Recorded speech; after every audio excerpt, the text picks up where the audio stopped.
বিপদকে পড়েছেন। গত জুন মাসে যখন ডক্টর ইউনূস লন্ডনে গিয়েছিলেন, তিনি তীব্র তোপের মুখে পড়েছিলেন। তার সফর সঙ্গীরা, তিনি নিজে সব হোটেলের পিছন দিয়ে যেতেন, হিথ্রো বিমানবন্দরে তারা বিকল্প গেট দিয়ে বেরিয়েছেন। গত বছর নিউ ইয়র্কেও তিনি তোপের মুখে পড়েছিলেন, কিন্তু জাস্ট ক্ষমতা গ্রহণের 1-1.5 মাসের মাথায় অত তীব্র প্রতিবাদ ছিল না। কিন্তু পরবর্তীতে আমরা দেখেছি জেনিভায় আসিফ নজরুল, প্যারিসে আসিফ ভুইয়া, নিউ ইয়র্কে বোতল মাহফুজ, লন্ডনে সক্রেটিস মাহফুজ ব্যাপক তোপের মুখে পড়েছে। এবং সেই থেকে এই ইউনূসের উপদেষ্টাদের মধ্যে একটা আতঙ্ক সৃষ্টি হয়েছে।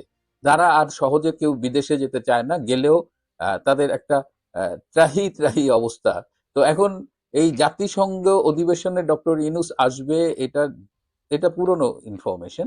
এবং সেই অনুযায়ী কিন্তু আওয়ামী লীগ এবং তাদের সমমনা সংগঠনগুলো, তাদের অঙ্গ ও ভ্রাতৃপ্রতিম সংগঠনগুলো কিন্তু ব্যাপক প্রস্তুতি নিয়েছে। বিশেষ করে আমেরিকা আওয়ামী লীগ, তারা সিদ্ধান্ত নিয়েছে যেখানেই ইউনূস যাবে সেখানেই তীব্র প্রতিরোধ এবং বিক্ষোভ গড়ে তোলা হবে। এবং এবার শুধু আমেরিকা আওয়ামী লীগ একা না, তাদের সাথে যোগ দেবে ইউরোপের বিভিন্ন দেশ থেকে আওয়ামী লীগ ও তাদের সমর্থক অনুসারীরা। এর বাইরেও পৃথিবীর আরো কয়েকটা দেশ থেকেও এবার আওয়ামী লীগের অনুসারীরা যাবে এই বিক্ষোভে অংশগ্রহণ করতে। এবং তারা সারা পৃথিবীর সামনে প্রমাণ করবে যে ইউনূস একটা স্বৈরাচার, একটা নোবেল লরিয়েট হিসেবে একটা কুলাঙ্গার, নোবেল প্রাপকদের মধ্যে একটা কলঙ্ক। সেই ইউনূসের মুখোশ তারা উন্মোচন করে দেবে। তো এই জায়গা থেকে, এই আতঙ্কের জায়গা থেকে ইউনূসের পরিষদ ঠিক করেছে যে আমরা যদি আমাদের সাথে অন্যান্য রাজনৈতিক দলের নেতাদের নিতে পারি, তাহলে আমরা বিশ্বকে একদিকে যেমন দেখাতে পারবো যে দেখো ফ্যাসিস্ট আওয়ামী লীগ সরকার আমাদের সাথে না থাকলেও অন্যরা আমাদের সাথে আছে। অন্যদিকে ডক্টর ইউনূস মনে করছেন যে বিএনপির যে সমর্থকরা আমেরিকায় আছে, তারা হয়তো তাকে প্রোটেকশন দিবে এবং বিএনপি হয়তো রাজপথে আওয়ামী লীগকে মোকাবেলা করবে। এই জায়গাটা একটু হিসেবের ভুল আছে। ভুলটা হলো যে যদি বিএনপি ইউনূসের সমর্থনে নামে রাস্তায়, তারা তাদের মতো নামবে, কিন্তু বিএনপি নামবে বলে যে আওয়ামী লীগ নামতে পারবে না, আমেরিকার আইনে কোথাও এটা লেখা নেই। আমেরিকায় এই প্রতিবাদ করবার অধিকার সবার আছে। এবং এই যে আপনারা দেখেন বিদেশে যে বিভিন্ন প্রতিবাদ হয়, এই সব কিছুই কিন্তু পুলিশের পারমিশন নিয়েই এই প্রতিবাদগুলো হয়। সুতরাং বিএনপির মির্জা ফখরুল আলমগীর কিংবা জামাতের ডাক্তার তাহের, এরা সাথে গেলে, আর এনসিপি তো নিউ ইয়র্কে ওরকম কিছু নাই, এনসিপি হলো দুধ ভাত, ওদের কাউন্ট করলে করতে পারেন, না করলে না করতে পারেন। তো যে হিসেবে ডক্টর ইউনূস নিয়ে যাচ্ছেন, সেইটা আমার মনে হয় না তার সফল হবে। তিনি তীব্র বিক্ষোভ এবং প্রতিরোধের মুখে পড়বেনই। আর লন্ডনে এই গত নিউ ইয়র্কের বোতল মাহফুজের সফরে আমরা দেখেছি যে মিটিং এর ভেতরে কিন্তু বিএনপি বোতল মাহফুজকে বিভিন্ন বিষয়ে চ্যালেঞ্জ করেছিল। এবং মিটিং এর বাইরে ধাওয়া খেয়ে উনি যে ভেতরে যে শান্তিতে ছিলেন তা না, ভেতরেও তিনি তীব্র বিতর্কের মুখে পড়েছিলেন। এখন এই নিউ ইয়র্কে এবার গিয়ে ডক্টর ইউনূস যদি মনে করেন যে বিএনপি তাকে রাস্তায় এবং ইন হাউস সাপোর্ট দিবে, সেই হিসেবটা কতখানি ঠিক হবে সেটা নিয়েও আমার সংশয় রয়েছে, এবং আপনারা সেটা মিলিয়ে দেখবেন।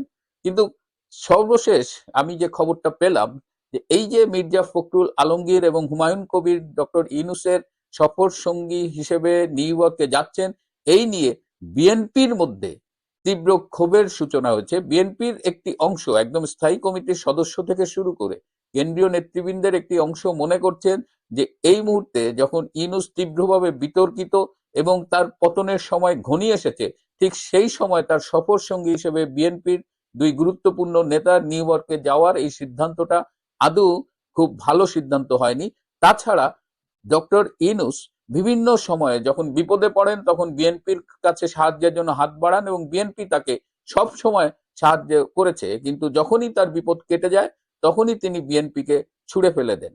বিএনপির ভেতরের ক্ষুব্ধ এই অংশটি মনে করেন যে বিএনপি কেন বারবার এই রাজনীতিতে এরকম দেউলিয়ত্বের প্রমাণ দিচ্ছে। আপনারা দেখেন যে জুন মাসে ডক্টর ইউনূস লন্ডনে গিয়ে তারেক জিয়ার সাথে একটা বৈঠক করে আসলেন, একটা আন্ডারস্ট্যান্ডিং এ গেলেন, তারেক জিয়াকে কিছু টোপ দিয়ে আসলেন, নির্বাচন হবে এবং এমন একটা ভাব যে সেই নির্বাচনে ডক্টর ইউনূস বিএনপিকেই ক্ষমতায় আনবেন। American charge d'affaires Tracey গোপনে লন্ডনে গিয়ে তারেক রহমানের সাথে মিটিং করে আসলেন, সেখানেও সেই একই আশ্বাস। কিন্তু বাংলাদেশে এসে আমরা কি দেখলাম, যে সবখানে ইউনূস জামাতকে প্রমোট করতেছে। জাকসুর এই যে নির্বাচন, এই নির্বাচনে ছাত্র দলের, বিএনপির ছাত্র সংগঠনের মানে একদম ল্যান্ডস্লাইড ডিফিট হয়েছে, যাকে বলে ভূমিধস পরাজয়।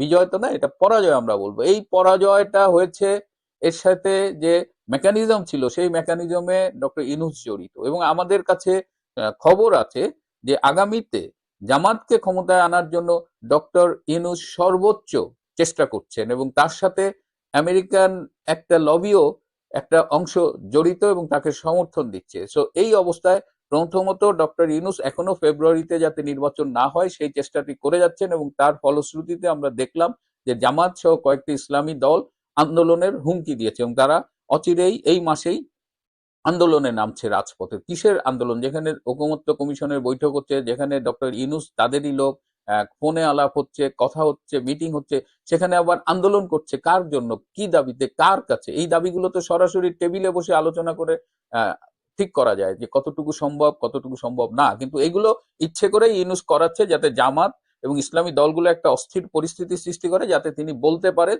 যে দেশে এখন নির্বাচনের পরিবেশ নাই, পরিস্থিতি নাই। তো বিএনপি কিন্তু আলটিমেটলি ফুল কট, পুরাটাই ধরা। দেখেন এদিকে বিএনপি কে বলছে নির্বাচন দেব, নির্বাচন দিয়ে ক্ষমতায় নিয়ে আসবো, আবার কাজের কর্মে দেখা যাচ্ছে যে বিএনপি কে সাইড লাইনে রেখে জামাত সবকিছু করছে, জামাতই মূলত ইউনূস সরকারকে চালাচ্ছে। এবং বিএনপির তারেক রহমান কিন্তু তাকে, তিনি তো দেশে থাকেন না, তিনি বিদেশে থাকেন, তাকে আশ্বাস দেওয়া হয় এবং আশ্বাসের সাথে সাথে কিছু নগদও ধরিয়ে দেওয়া হয়, এবং নগদ দিলে ভাইয়া মোটামুটি ভাইয়াকে পারচেস করাটা কিন্তু খুব ইজি।